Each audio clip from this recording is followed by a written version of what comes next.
What's up, little midgets? Welcome back to another video, another trade recap. This video is going to be a long ass video, I'll tell you that right now. It's going to be a lot of learning, lots of talking. It's going to be more serious, okay? I'm going to try to make all my videos a little more serious as people are trying to learn. And I'm realizing that my account is growing pretty well doing these videos. And I just want to show whoever comes here and is a new person that I'm dedicated to this, and I'm not just here to make jokes all day. I'm here to teach, and if you're here to learn, you better stay. So let's jump right into it. I wish I recorded this, but we had yesterday I did some aftermarket analysis, right, for the pre-market and aftermarket. So obviously today we're Wednesday. On Tuesday we created this high, which to me was marked as a 1 hour buy side liquidity. We also had this, let me go into the 1 day real quick. We also had this weekly fair value gap, right, that was sitting right here, that on Tuesday we broke right through. We traded down, we targeted this breaker block, right, that we have down here, like I showed in the last video. Targeted this breaker block. Then Wednesday, which is today, our expectations were to target this low, and to target this weekly fair value gap and potentially monthly low fair value gap. This was not far probable price, or this was not super probable to me.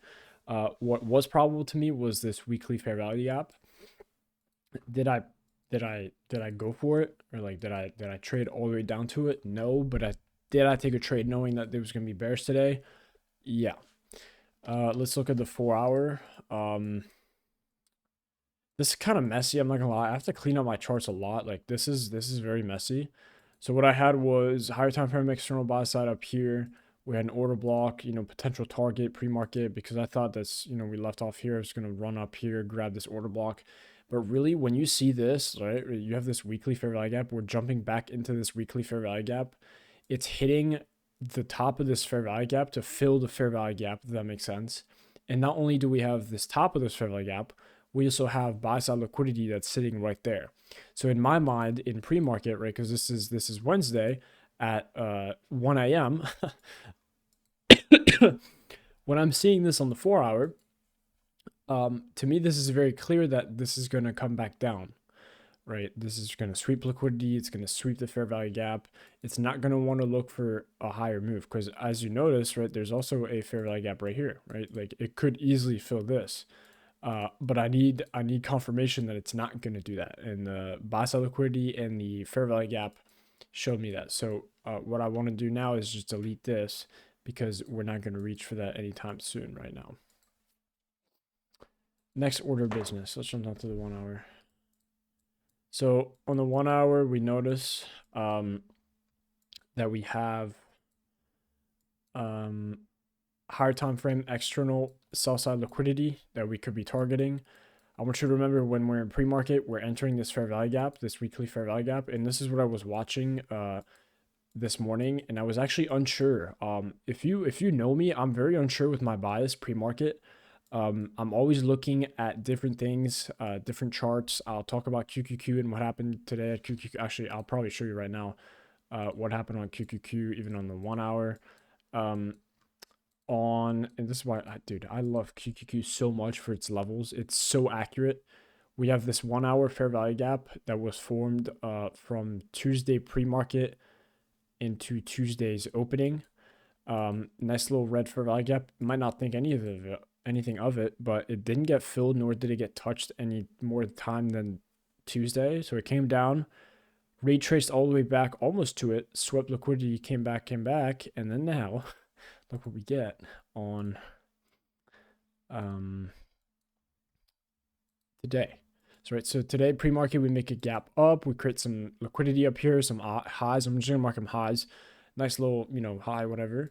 Trade back into it, whatever, and then market opens. Now this QQQ pre-market, I can't really do analysis on this, right? This is really not this whole like zone right here, or more than this whole zone right here that I'm highlighting.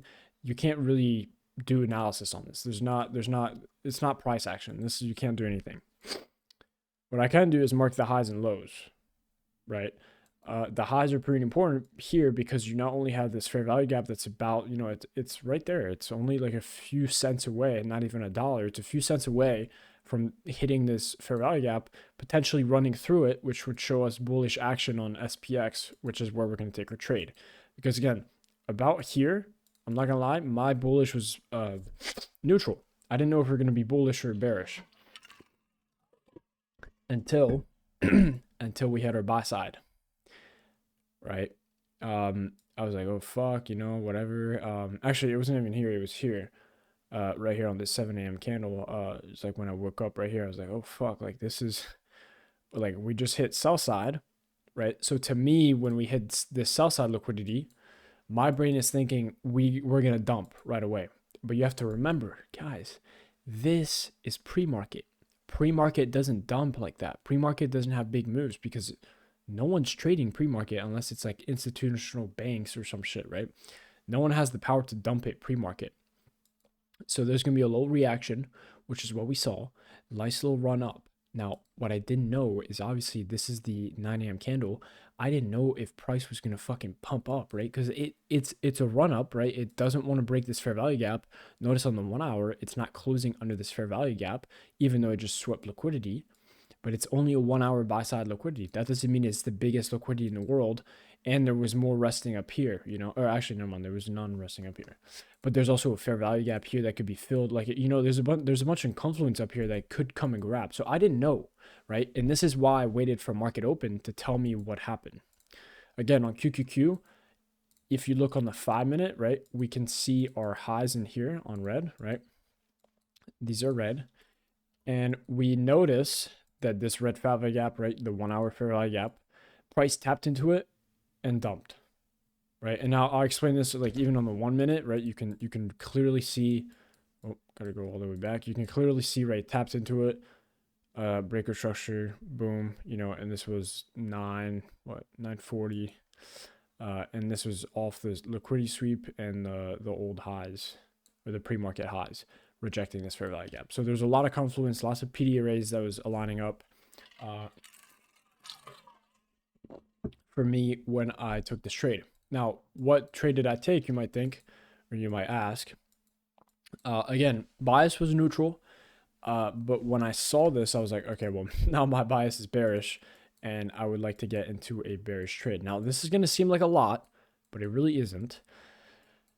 My strategy consists of having a weekly bias, a daily bias, and preferably on top of that, just having a whole monthly bias, and then weekly and then daily. So daily bias, right? Weekly bias again was bearish, but daily bias was neutral. I didn't know. I didn't know if we were going to break out this fair value gap. I had no clue. And this is where I'm a student. I'm still learning. I don't know what price session wants to do. It doesn't close under this. It doesn't want to close under this. So what I was waiting for to see if price wanted to go up or down was a market structure shift after market opened. So the clearest market structure shift that happened to me, right? This was 925. We had a dump on the 5-minute. We're on the 5-minute. Let me actually do this real quick for you guys. I'm pretty sure. Where is it? Watermark. There it is. Okay, perfect. 5-minute. So we had a night. Oh, that's distracting as fuck, but whatever. No, that is distracting as fuck. I'm not gonna lie. 5-minute, right? We had this low. This low created a high, okay? And actually, I think it's the 15-minute that this market structure shift was.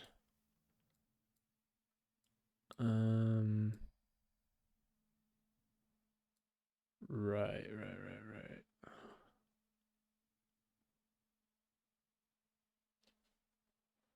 Okay, I'm not sure. Yeah, market structure shift here. Displace them above, then we sweep some internal liquidity here. Sweep that at 9 a.m. Then at 9:15 we dump, And then at 9:15, I want you to understand, was this a 5-minute? I hope this was a 5-minute. Yeah. We created a 5-minute fair value gap. Or do we? Wait, was this a 3-minute? Wait a minute. It was a 3-minute. Oh my God. Oh my God. All right. So we create a, market structure shift. And what my strategy is, when you see a market structure shift, what needs to happen? To get that market structure shift, there needs to be some kind of displacement, right? You can't just have one like that. There needs to be a big move that happens. There needs to be some kind of full body candle that comes in, comes out, right? It needs to be a lot of price, lots of volume. That means that there's a lot of people buying, lots of people selling, both directions, right?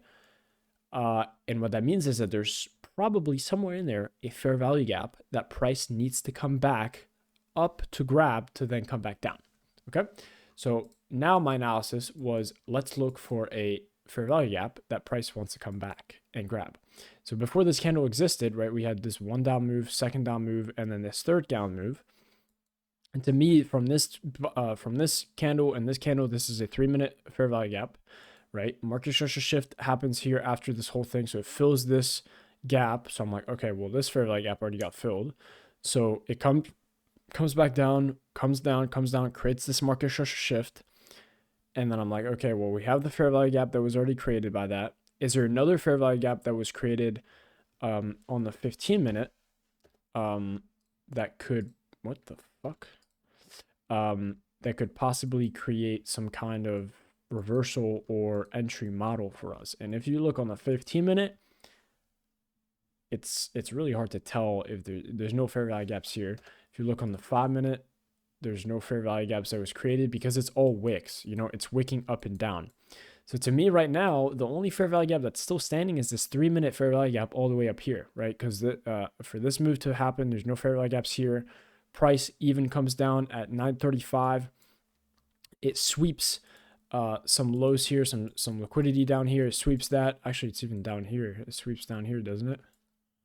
It does. It sweeps the swing low and the swing low. All these lows down here. So it sweeps that. To me, this is like, okay, well, we're obviously going to get some buys here. So that's what happens. We get some buys. And this is where the lines get confusing. I fucking hate this part. And this is the 9:45 opening, right? So let's jump down to the 3-minute. 9:40 opening, or 9:30, my bad.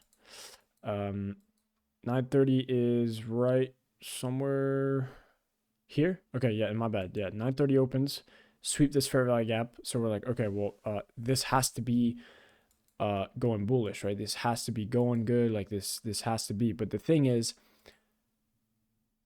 we took this out, and if you took a trade, you'd still be in. This would be a good trade. The only thing is, I didn't want to get this in because 9:30, I believe I was in the middle of fucking class. I didn't have time to set this up. But like like I mentioned, there was liquidity down here and lows to be taken. So I knew that price was going to come back up, or at least react to this. It could just break right through it and trade right through it, which would be fine. But it didn't really line up, or actually it did kind of line up with my OT entry. So let me just delete this OT just so you guys can see.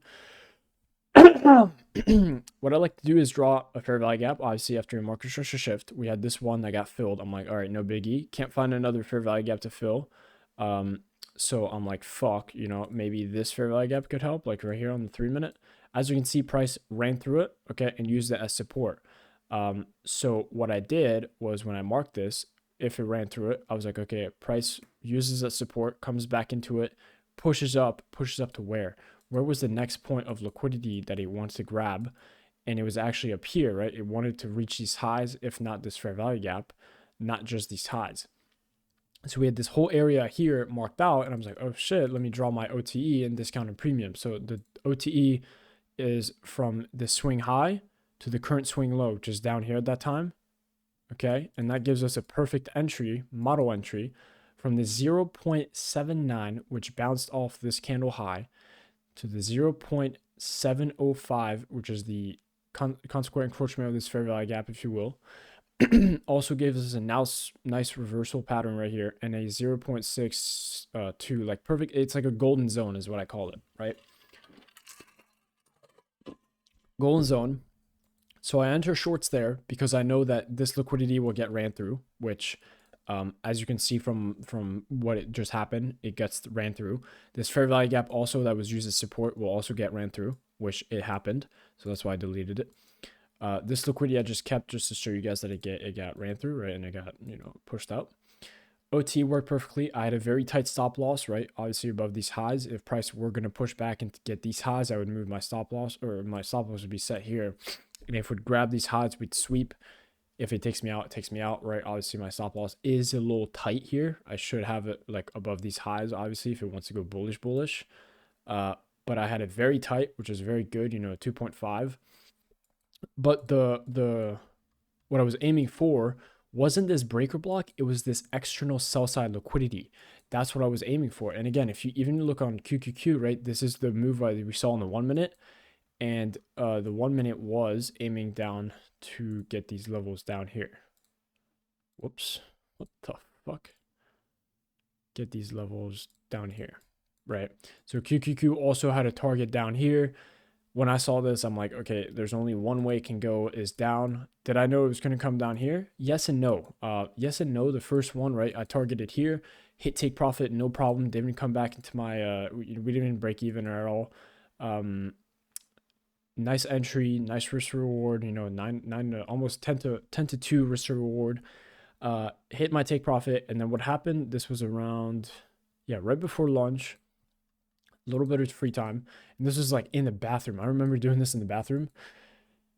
Where was this? Is this a 5 minute or a 15 minute? It's a 15 minute. Okay, so yeah, 15 minute order block or fair value gap, my bad. Was marked right here. Off this, obviously we hit the sell side liquidity. We sweep it. So we come back up, and I'm looking now for a fair value gap to see if price wants to break through that fair value gap and aim for higher liquidity and to even fill, and to just have a huge reversal, because it does happen, right? These huge reversals do happen when we just come back to basically the opening price. It does happen. So I was looking for that if I could enter some buys or if we were going to keep going shorter. And what ended up happened was I marked this 15-minute fair value gap here, right? As we tapped into this candle, had a downward candle, and had this nice little, this is not really fair value gap, it's just imbalance. Imbalance and fair value gap. And as you can see on the 15-minute candle, reacted perfectly. Really wanted to push up here and then just got absolutely obliterated on the 5-minute, as you can see. You can see price action here. When I saw this in the bathroom, right, I didn't have much time again, so I had to be quick with my thinking. But when I saw this, right, when you see this, you should be knowing exactly what happens.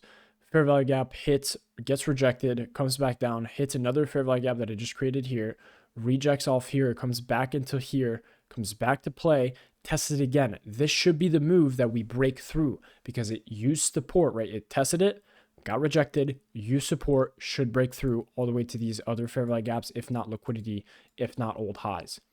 What does it do? Gets rejected, right? And this is where you go down to the 3-minute, 1 minute, and enter off there. When I saw this, right, enter, tap twice into the 3-minute. When I saw this candle, I was like, okay, I'll enter off here. I enter all the consequent encroachment, see what happens. And to be honest, my stop loss should have been right here. I'm not even gonna lie, my stop loss should have been so fucking tight, because I want you to understand, if this really wanted to go down like it just did, it wouldn't have gone up to fill this fair value gap. It wouldn't have gone up to get this liquidity. It just would have dumped, right? So super tight stop loss. I don't know why it was up here, right? It should be like maybe above these highs, above this right here. Yeah, maybe let's put it right here. And then my target now, right, because we've swept this sell side liquidity down here, this is my first take profit. Obviously, nice move. But then where does it go? Where does it want to target, right? And this blue line, like we said, was this weekly fair value gap that we had marked out yesterday from our analysis yesterday. And as you can see on the weekly, we come down and it looks like we just swept it. So like we're going back up to this weekly fair value gap now. So 5-minute again, yeah, boom.